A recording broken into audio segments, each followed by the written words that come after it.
नमस्कार। DD news के इस विशेष बुलेटिन में आप सभी का स्वागत। मैं हूं आपके साथ भावना नैयर और मेरे साथ है मेरे सहयोगी शरद मुदगल, जो आप तक सांकेतिक भाषा में खबरें प्रस्तुत करेंगे। शुरुआत करते हैं सुबह की सुर्खियों के साथ।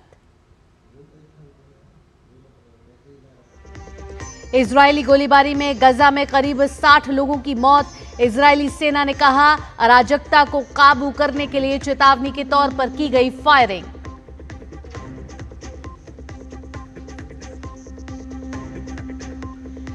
टेक्सास में नेशनल गार्ड तैनाती करने की योजना का असर। लॉस एंजलिस समेत बाकी शहरों में भी फैला विरोध प्रदर्शन। 400 से ज्यादा लोग गिरफ्तार।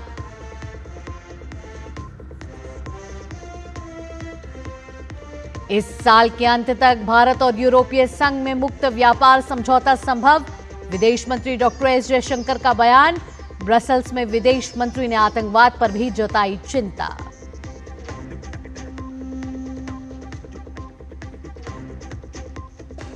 प्रचंड गर्मी की चपेट में उत्तर भारत। राजधानी दिल्ली में रेड अलर्ट। राजस्थान के कई हिस्सों में रिकॉर्ड तापमान। दक्षिणी राज्यों में मॉनसून फिर सक्रिय होने के आसार।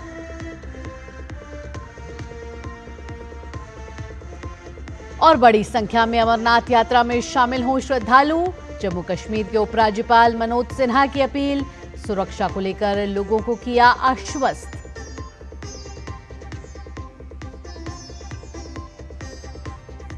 अब खबरें विस्तार से। इजरायल में गजा पर एक बार फिर बड़ा हमला किया है। इजरायली गोलीबारी और हवाई हमलों में 60 फिलिस्तीनियों की मौत हो गई है, जिनमें 25 की मौत खाद्य सामग्री वितरण केंद्र के पास हुई। इजरायली सेना ने कहा है कि अराजकता फैला रहे लोगों को नियंत्रित करने के लिए चेतावनी स्वरूप गोलियां चलाई गई थी।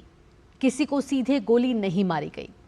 गजा के स्वास्थ्य अधिकारियों के अनुसार इजरायल के सैन्य अभियान में अब तक लगभग 55,000 फिलिस्तीनी मारे जा चुके हैं। अमेरिका ने ट्रंप प्रशासन की अप्रवासन नीतियों के खिलाफ प्रदर्शन तेज हो गया है। लॉस एंजलिस समेत कई शहरों में हालात बिगड़ते हुए नजर आ रहे हैं।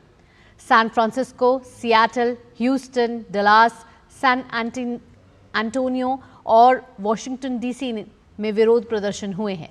इस विरोध प्रदर्शन में प्रदर्शनकारियों की पुलिस के साथ झड़प भी देखने को मिली है। लॉस एंजलिस पुलिस ने अब तक 400 से ज्यादा लोगों को गिरफ्तार कर लिया है। वहीं शिकागो में भीड़ ने डाउनटाउन लूप में मार्च किया, जिसके चलते कुछ समय के लिए यातायात बाधित हुआ। न्यूयॉर्क में भी कुछ ऐसे ही हालात देखने को मिले।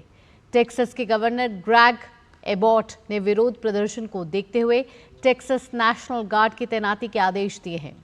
सैन एंटोनियो में शनिवार को प्रस्तावित नो किंग्स प्रदर्शन को देखते हुए राज्य भर में सुरक्षा बढ़ा दी गई है।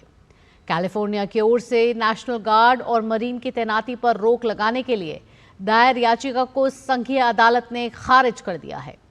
अब गुरुवार को इस मामले पर सुनवाई की जाएगी। भारत और यूरोपीय संघ के बीच इस साल के अंत तक मुक्त व्यापार समझौता संभव है। ये बात विदेश मंत्री डॉक्टर एस जयशंकर ने ब्रसेल्स में German Marshall Fund Brussels Forum पर कही। उन्होंने कहा कि भारत यूरोपीय संघ के साथ अपने संबंधों को उच्च प्राथमिकता देता है, जो पिछले एक दशक में यूरोप में बढ़ती रुचि को दर्शाता है। विदेश मंत्री ने साथ ही कहा कि हम वास्तव में अपने संबंधों को गहरा करने की कोशिश कर रहे हैं और एफटीए इसका केंद्र बिंदु है। विदेश मंत्री डॉक्टर एस जयशंकर ने साथ ही कहा कि दुनिया को यह समझने की आवश्यकता है कि भारत और पाकिस्तान के बीच तनाव केवल द्विपक्षीय मुद्दे का नहीं है, बल्कि आतंकवाद के बारे में वैश्विक चिंता है और यह खतरा अंततः दुनिया के बाकी हिस्सों को भी प्रभावित करेगा। ब्रसेल्स में एक यूरोपीय मीडिया आउटलेट के साथ साक्षात्कार में उन्होंने ओसामा बिन लादेन के बारे में याद दिलाया और सवाल किया कि वह पाकिस्तानी सैन्य शहर में वर्षों तक रहकर सुरक्षित क्यों नहीं महसूस करता था। दिल्ली में भाजपा के सभी विधायक, सांसद और प्रमुख पदाधिकारियों से बुधवार को प्रधानमंत्री नरेंद्र मोदी ने मुलाकात की।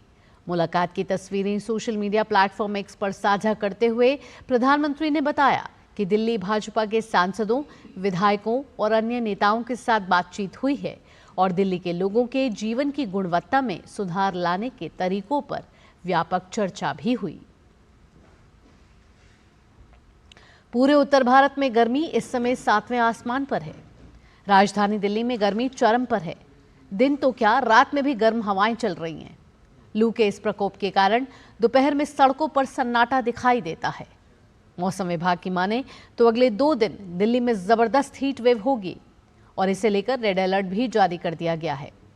दिल्ली के आया नगर में कल तापमान 45.5 डिग्री तक पहुंच गया, जबकि सफदरजंग में 43.8 डिग्री सेल्सियस दर्ज किया गया। प्रचंड गर्मी और शुष्क पश्चिमी हवाओं ने बेचैनी बढ़ा दी है। हालांकि 13 जून की रात को हल्की बारिश से थोड़ी राहत मिलने की उम्मीद है। फिलहाल मौसम विभाग ने लोगों को घर में रहने की सलाह दी है। विशेष रूप से बुजुर्गों और बच्चों से सावधानी बरतने का आग्रह किया गया है। वहीं पंजाब में भटिंडा का तापमान 45 डिग्री सेल्सियस से ज्यादा रिकॉर्ड किया गया। बात राजस्थान और हरियाणा की करें तो यहां भी लू का रेड अलर्ट जारी किया गया है। बिहार में पटना का अधिकतम तापमान 40 डिग्री सेल्सियस से अधिक दर्ज किया गया। बात पहाड़ी इलाकों की करें तो जम्मू में अधिकतम तापमान कल 44 डिग्री से ज्यादा दर्ज किया गया। इसके साथ ही हिमाचल प्रदेश के ऊना, कुल्लू, बिलासपुर और मंडी में भी लू चली है।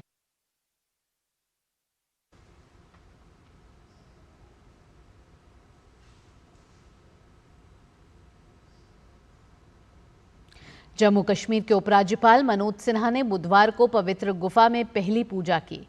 इसके साथ ही 3 जुलाई से होने वाली अमरनाथ यात्रा की शुरुआत की तैयारियां शुरू हो गई हैं। वरिष्ठ नौकरशाहों और सुरक्षा अधिकारियों के साथ उपराज्यपाल पवित्र गुफा में प्रथम पूजा के लिए मौजूद थे। इसे यात्रा की शुरुआत का प्रतीक माना जा रहा है। इस पहली पूजा के बाद मनोज सिन्हा ने श्रद्धालुओं और अन्य लोगों से बड़ी संख्या में कश्मीर आने की अपील की और कहा कि पर्यटकों और भक्तों की सुरक्षा सुनिश्चित करने के लिए उचित उपाय किए गए हैं। अमरनाथ जी श्राइन बोर्ड, सेना, BRO, CAPF, Jammu Kashmir police और सभी हितधारकों के साथ जम्मू कश्मीर प्रशासन ने यात्रा की शुरुआत के लिए काम शुरू कर दिया है।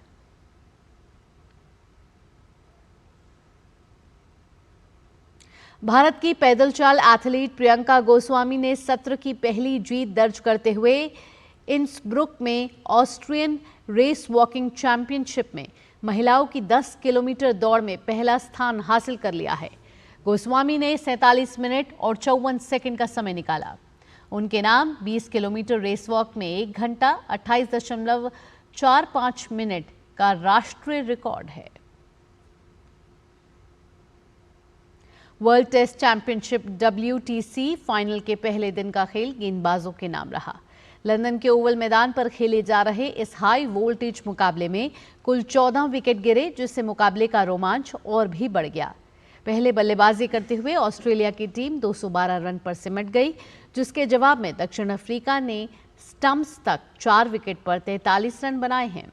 दक्षिण अफ्रीका टीम अब भी 169 रन पीछे है। दूसरे दिन का खेल दोपहर 3 बजे से खेला जाएगा। विश्व टेस्ट चैंपियनशिप के फाइनल में ऑस्ट्रेलिया लगातार दूसरी बार पहुंचा है, जबकि दक्षिण अफ्रीका विश्व टेस्ट चैंपियनशिप क्रिकेट के फाइनल में पहली बार पहुंचा है। इसी के साथ इस विशेष बुलेटिन में इतना ही। मुझे और मेरे सहयोगी शरद मुदगल के साथ फिलहाल के लिए टीम को दीजिए अनुमति। खबरों का सिलसिला यूं ही जारी रहेगा। नमस्कार।